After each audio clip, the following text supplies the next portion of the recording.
Okay, so this is it.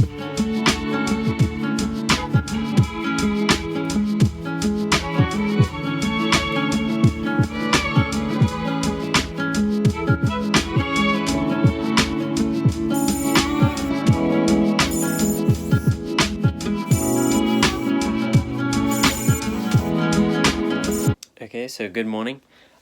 We woke up at 6:30 today. We were originally planning to climb Nevis at 5 o'clock in the morning, but the weather looked not so great in the morning, so we decided to do a bit later. So we woke up at 6:30, just had a shower.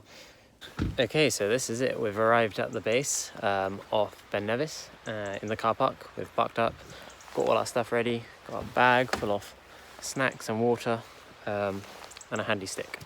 So yeah, we're going to get started and hopefully it's going to be a good one.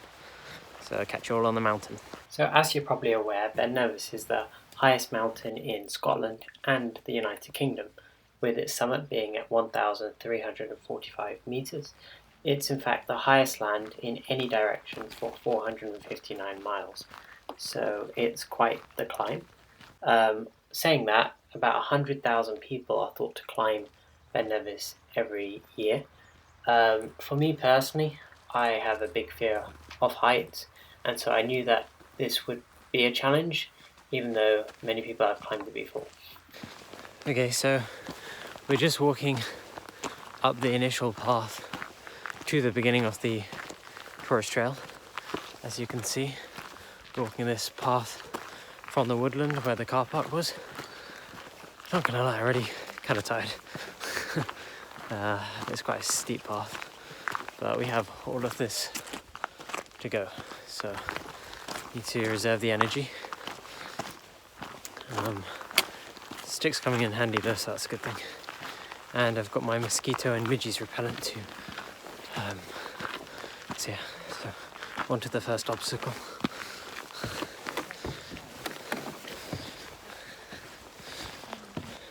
Okay, right, see you in a bit.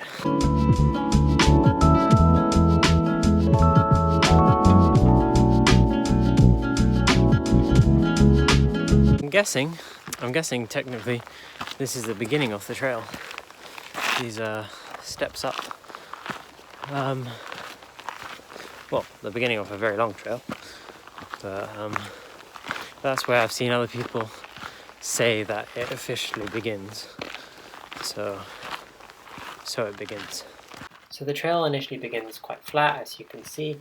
Then after about half an hour, it becomes quite narrow with a steep edge, but as long as you're sensible and just carry on in a straight direction, you're fine. I also found I wore too many layers at the start, so it got quite hot, so don't do that. Okay, so I think we've reached that point where you would say in a game, checkpoint completed. The first stage of the walk is done and we're already getting this lovely view of the valley below. So let's do this. It's beautiful.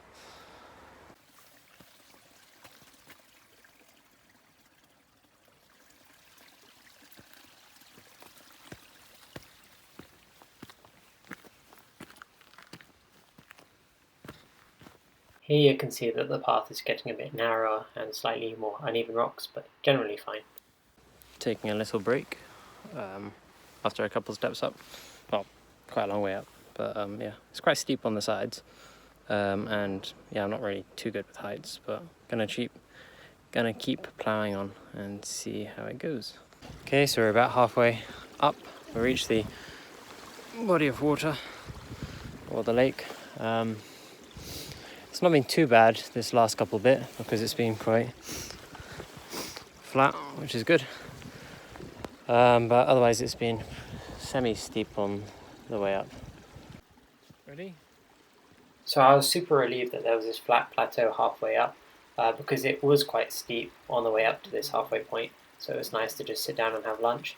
But as you can see, the next bit is a zigzag straight up the mountain face, so that got quite steep too. So it got quite cloudy for quite a lot of the second half of the mountain.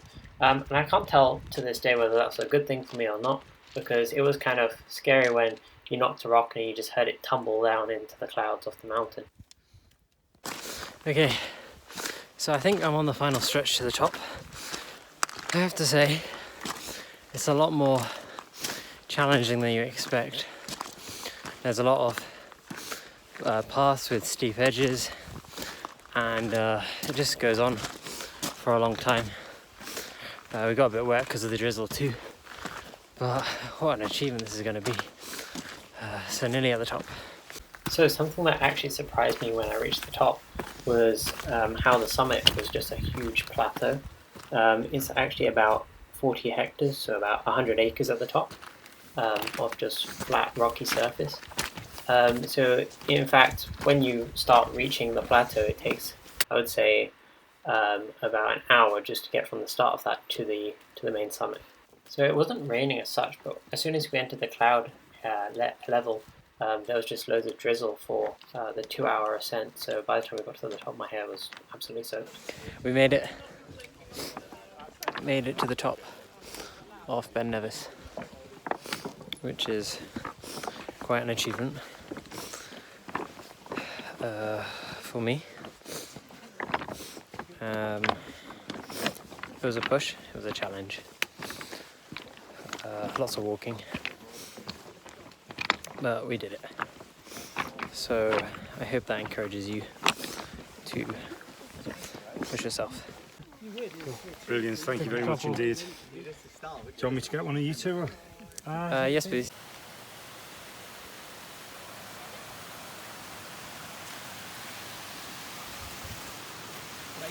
So you can actually see on the opposite cliff face the zigzag path ascending up to that flat plateau where the halfway point is.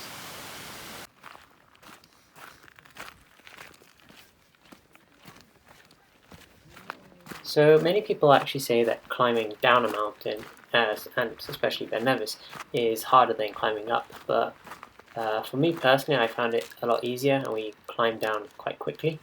I guess it just gave me a bit more comfort seeing sort of the ground level getting a bit closer, and also generally being able to have better control of where I was walking as opposed to climbing upwards.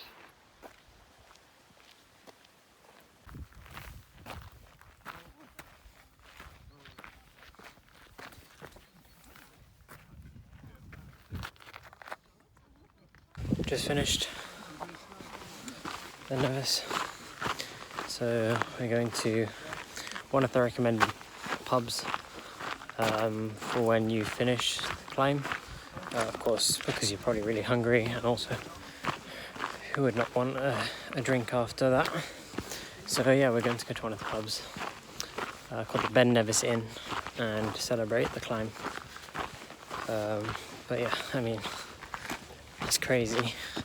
I never really would have expected what we came across, but just keep going, and we did it. Back safe and sound. So the Ben Nevis Inn is recommended quite highly on lots of forums regarding Ben Nevis climb.